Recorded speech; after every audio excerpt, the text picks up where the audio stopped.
So who is the real Amber Heard? What games does she play? What are we seeing that is authentic compared to what are we seeing that is the actress in performance mode?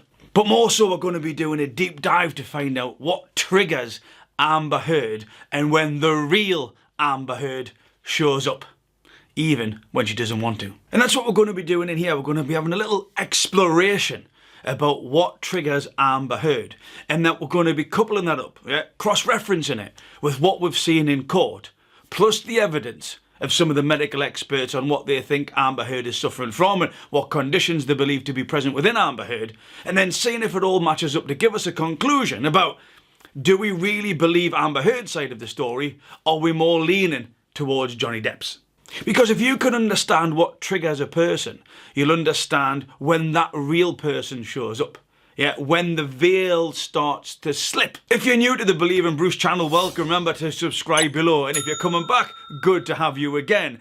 Remember to give me a thumbs up, hit that notifications button again. That all helps to show some love for the channel. But more so, leave your comments below. I really love reading all the comments, and I get quite a lot, so I can't respond to them all. But negative, positive, or indifferent, I do read them all, and I do get a lot of value from them.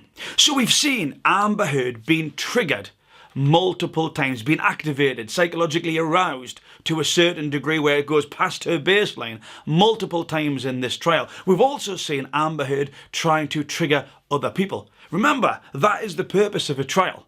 You're trying to influence people who are watching you, who then make a decision, and you're trying to influence them, to trigger them to feel a certain way so they view in your favour rather than the opposition. Amber versus Johnny, Johnny versus Amber.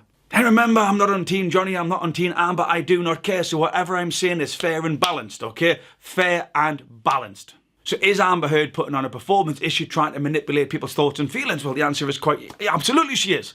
Yeah, that is why she is there. She wants to get her point across. She wants people to lean in a supportive mechanism more towards her.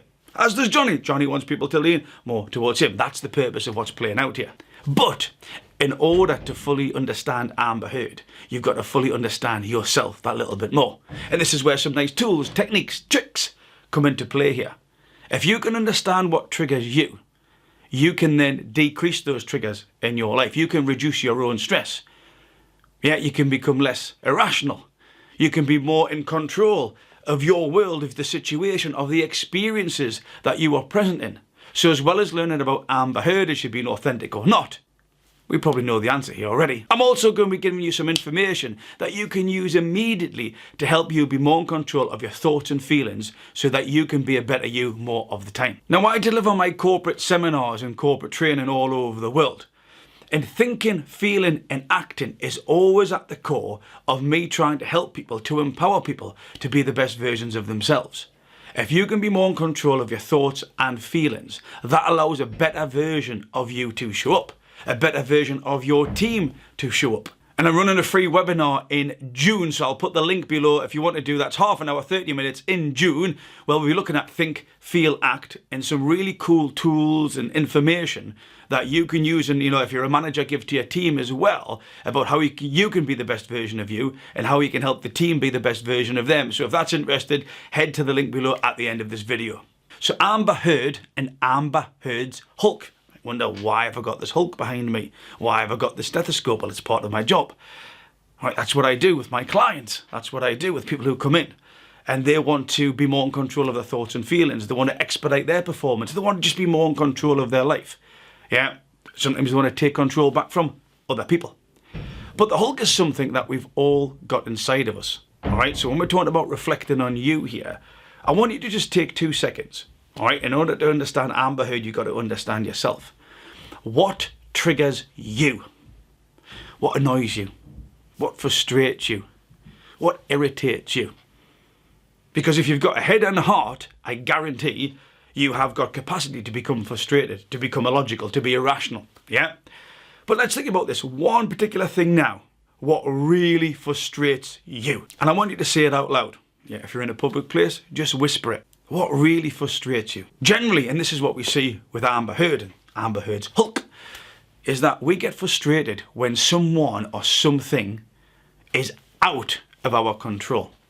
yeah, is out of our control. And that's what you hear from Amber Heard a lot of the time, especially on the audio files that have been played within this trial. You know, Johnny, do this. Johnny, don't do that. Johnny, don't go to bed. Johnny, I'm going to take your shoes off.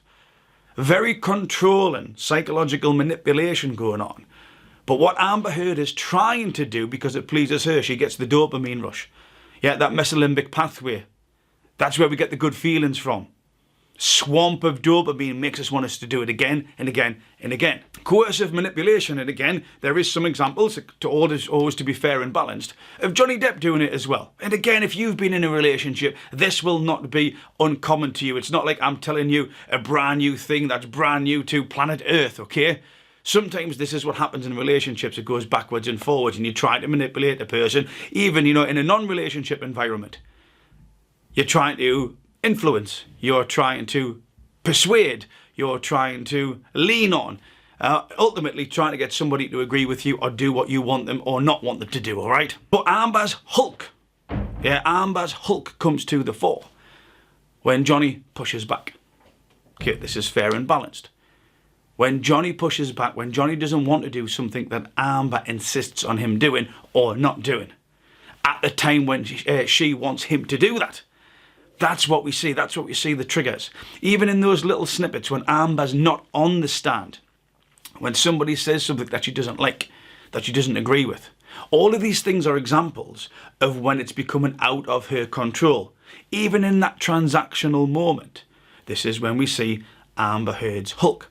Now at this point here, I think it's fair to bring in that according to the medical experts, the witnesses that have been called to the stand, Amber Heard has also been diagnosed with 2 conditions. Now, again, I can't remember the exact phraseology, so I won't attempt to do that, but there's been 2 mental conditions that I believe Amber Heard has been diagnosed with. Again, below in the comments, if you can give me an update on that, please, again, because I like to improve my knowledge and be specific on the stuff that I'm talking about. And some people have questioned the fairness, the moral argument behind bringing Amber Heard's mental conditions to the fore to be discussed in a public environment.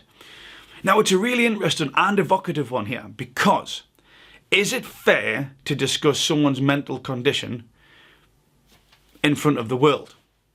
The reason I'm going to say yes, okay, the reason I'm going to say yes is because from my perspective, I'm not saying Amber Heard is right or wrong, or guilty or not guilty of doing what she's done. Yeah, I'm not trying to say it's, you know, it's her fault or it's not her fault. More specifically, and when you're balanced, you can come from this position, is that Amber Heard has done something. Yeah, I'm not saying the why. I'm not saying because she's a nasty person. I'm not saying she's done it because of her mental conditions. Right, for me, that's a separate argument. But because she has done certain things, therefore the truth must be discussed. And it's the same with Johnny, by the way. Amber versus Johnny, Johnny versus Amber. They've all done things, regardless of the reason why or what was going on. And because they've done it, that truth needs to be discussed. And what's really important is, from the information that I've read, what Amber's been diagnosed with leans in further, more fully, more powerfully into an indicator that there is controlling mechanisms in place.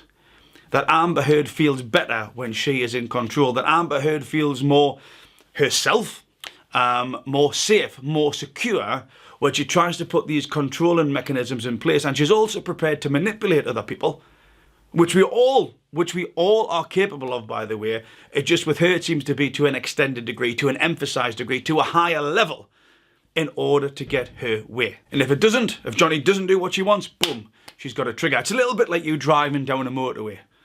Yeah, driving down a motorway, the highway, the freeway, whatever it's called across in the state, yeah? And you're driving down at the speed you want to travel. You're happy, yeah? Your dopamine levels are there. You're getting to where you want to be in the time frame that you want to achieve that. And all of a sudden, boom, there's a traffic jam. In an instant, our hulks kick in. Something has been taken out of our control. We have no choice in the matter, and because we've got no choice, boom, we get a Hulk-like reaction. When somebody cuts you up, that's why you're on the horn, that's why you're flashing the lights. Maybe, you know, gesticulating certain hand gestures at fellow drivers. Because it's been taken out of our control, that's when we are at our worst, but that's when we're also at our most authentic. When we are at our Hulk-like level. That's the real Amber Heard right there.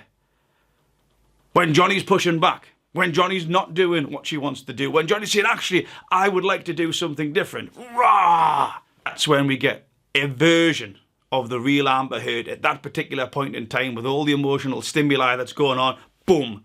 That's when I believe we see a transparent and authentic version of what is Amber Heard.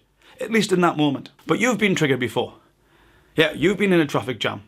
When somebody doesn't text you back. When somebody doesn't give you or do what you want them to. It activates the limbic system, the fight or flight mechanism. Different areas of the brain all start, coming together. They all start firing. Cognitive thoughts, hormonal reactions. Results in not the best version of us being present, thinking, feeling and acting.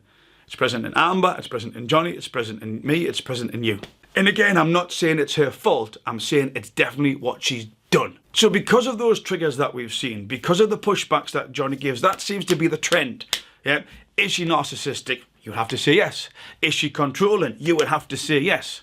And the reason why I'm saying that you need to discuss this, and it's okay to bring someone's mental condition in if it can be purposeful, if it can be helpful, is because by speaking the truth, Amber Heard could potentially access the correct support if she wants to. If she wants to. If she maybe says there's a space for growth or development or even for kindness and patience to be shown to herself to become a better person. Now, I'm not saying she'll want to. I'm not saying she'll even see there's a gap or anything to improve on. But what I'm saying is if you can speak the truth is always a good foundation to then build upon. So then reflecting on this there, is there a high probability of what Johnny Depp is saying about Amber Heard, what Amber Heard's done, her activities, her physical activities that she's taken out on Johnny, are they true? Well, it would seem from the evidence, or at least the data that we've heard, both hearsay and clinical, you would have to, based on data, lean into yes, there's a high probability of what Johnny Depp is saying is truthful. But remember, a lot of the work that I do, corporate training and the seminars, is helping people understand themselves. Again, you've got to be true to yourself. And when you can start to understand yourself, and reflect this on you here as well, think about you. Think about how you think, feel and act. There's been times in your life where how you thought, felt and act has been absolutely perfect and has brought you benefits. There's been other times in your life where you thought, felt and acted actually, on reflection, you probably could have done it better because it wasn't the best version of you that was showing up. You were probably triggered, your Hulk was probably there. But my seminars and my corporate training is all about helping people with their heads and hearts, helping them be more in control of their thoughts and feelings to be a happier and higher performing version of themselves. And ultimately, if there's a manager or an organisation who's bringing me in, it's about how to create happier and high performing teams. But to do that, you have to be truthful. So while there is two camps, one for Amber Heard and one for Johnny Depp, when you can actually learn about yourselves, when you can learn about each other, there's a great benefit that comes with that when people connect with people. As I said before, I am running a free 30-minute webinar that'll help you be more in control of your thoughts and feelings. 30 minutes in June. The link is below. Fill that in and it would be great to see you on there. Again, just share and learn about performance psychology, positive psychology, and where you can actually put body language into this, not just to find out if somebody's lying or not, but how you can use it to improve your confidence, but also how you can use it to suss out the people in the room and your environment to make sure that people aren't getting one over you. The link is below. So as of right now, I do believe what has been said about Amber Heard, based on the data, based on the clinical evidence, I do believe a lot of what Johnny Depp is saying. That's not to say I believe all of it, but because of that clinical evidence and because of the triggers that we're seeing, you would have to leave based on data, forget about what camp you're in, okay, that Johnny Depp is telling a lot of truth. And on that basis, believe in Bruce. Please remember to be kind to yourselves and each other.